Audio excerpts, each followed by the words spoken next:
Hello dear student, a very good day to all of you. We will start our day with the COVID pledge, that is, I, Reena Verma, commit to be vigilant and bear in mind at all times the risk to myself and my colleagues from COVID-19. I promise to take all necessary precautions that prevent the spread of this deadly virus. I promise to follow and encourage others to follow key COVID appropriate behaviors, to always wear a mask, face cover, especially when in public places, to maintain a minimum distance of 6 feet from others, to wash my hand frequently and thoroughly with soap and water. Together we will win this fight against COVID-19. I hope all of you are staying home, safe from this chronic disease and following the key instruction to stay away from this disease, like washing your hand, wearing mask and keeping the social distance. So today we will start our day with the next concept, that is formal letter. जैसे कि आप सभी ने लोगों ने schools के लिए letters and application लिखी होंगी. Today our chapter is chapter 7 and that is formal letter. तो फॉर्मल लेटर क्या होती है? फॉर्मल लेटर लिखते हैं बेटा हम ऑफिशियल पर्पस के लिए, जो कि हम अपने सीनियर्स को लिखते हैं. तो फॉर्मल लेटर्स क्या होनी चाहिए? सबसे पहले तो फॉर्मल लेटर्स शॉर्ट होनी चाहिए. शॉर्ट का मीनिंग, क्योंकि फॉर्मल लेटर्स हम अपने सीनियर्स को लिखते हैं, तो सीनियर्स को जो हम लेटर लिखते हैं वो बिल्कुल एग्जैक्ट टू द पॉइंट होनी चाहिए कि हम किस कॉन्सेप्ट पे बात करना चाहते हैं और क्या कहना चाहते हैं. ठीक है, उसमें कुछ भी एक्स्ट्रा फ्रेजेस या कोई एक्स्ट्रा रिगार्ड्स या कोई भी एक्स्ट्रा वर्ड्स नहीं होने चाहिए. तो सबसे पहले तो है जो हमारी लेटर हो वो बिल्कुल शॉर्ट होनी चाहिए. दूसरा, उसके बाद बिल्कुल क्लियर होनी चाहिए कि हम जिस भी कॉन्सेप्ट के बारे में अपने लेटर में बात करना चाहते हैं, ये लेटर में हम जो भी कहना चाहते हैं वो बिल्कुल क्लियर होना चाहिए.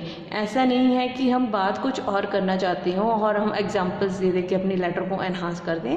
वो बिल्कुल clear exact to the term होनी चाहिए कि हम उस लेटर में क्या कहना चाहते हैं. And the next is to the point. यही बात आ गई कि उसमें कुछ भी जो है वो एक्स्ट्रा नहीं होना चाहिए, बिल्कुल स्ट्रेट टू द पॉइंट होना चाहिए. Now next is we write formal letters to principal, companies, editors, bank managers and so on. जैसा कि मैंने पहले बताया कि जो हमारी फॉर्मल लेटर्स होती हैं वो हम अपने सीनियर्स को लिखते हैं, या तो कोई चीज़ को नोटिफाई करवाने के लिए या कोई रिक्वेस्ट के लिए या कुछ अदर थिंग. जैसे हम किस किस को लिखते हैं? पहले तो बेटा प्रिंसिपल्स. जैसे हमारे स्कूल के प्रिंसिपल्स होते हैं, कई फॉर्मल वे में हम कुछ चीज़ों के लिए जो रिक्वेस्ट करना हो, कुछ एड्रेस करना हो या कुछ बताना हो, तो we address the letter to our principal. Next come the companies. जैसे किसी कंपनी अगर कोई रिक्वेस्ट लेटर डालना हो या कुछ फॉर्मल या इनफॉर्मल कंफर्मेशन करना हो तो हम कंपनीज को लेटर डालते हैं. Then comes the editors. अभी एडिटर्स कौन होते हैं बेटा? जो न्यूज़पेपर प्रिंट करते हैं या मैगजीन्स प्रिंट करते हैं, उनके जो सीनियर्स होते हैं उनको हम एडिटर्स बोलते हैं. ठीक है, तो ऐसा हमें न्यूज़ में कोई आर्टिकल देना है या आर्टिकल के बारे में कुछ कहना है या किसी कॉन्सेप्ट के बारे में जो उस न्यूज़पेपर में आया है उसके बारे में कुछ कहना हो. Now to the bank managers. So ये तो आप सभी को पता है कि हम सभी के अकाउंट्स बैंक में हम ओपन करवाते हैं, राइट. अगर हमारे अकाउंट में कुछ चेंजेस करवाने हो या कुछ भी करवाना हो या कुछ भी फॉर्मल कन्फर्मेशन करनी हो, तो हम जो बैंक को रिक्वेस्ट लेटर लिखते हैं वो हम किसको एड्रेस करते हैं? अपने बैंक के मैनेजर को.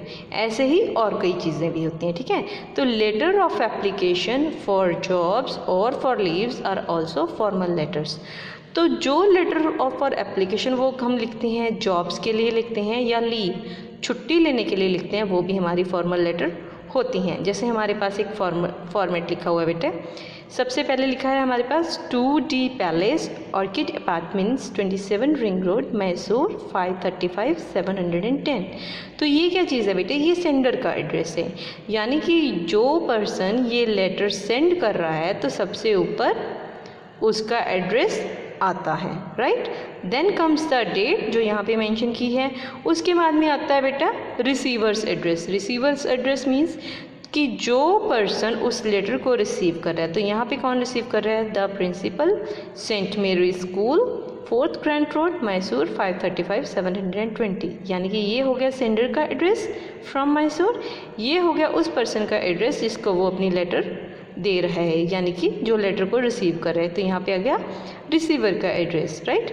नेक्स्ट आ जाता है बेटा सब्जेक्ट लीव एप्लीकेशन, राइट, कि छुट्टी लेने के लिए जो एप्लीकेशन लिखी जा रही है।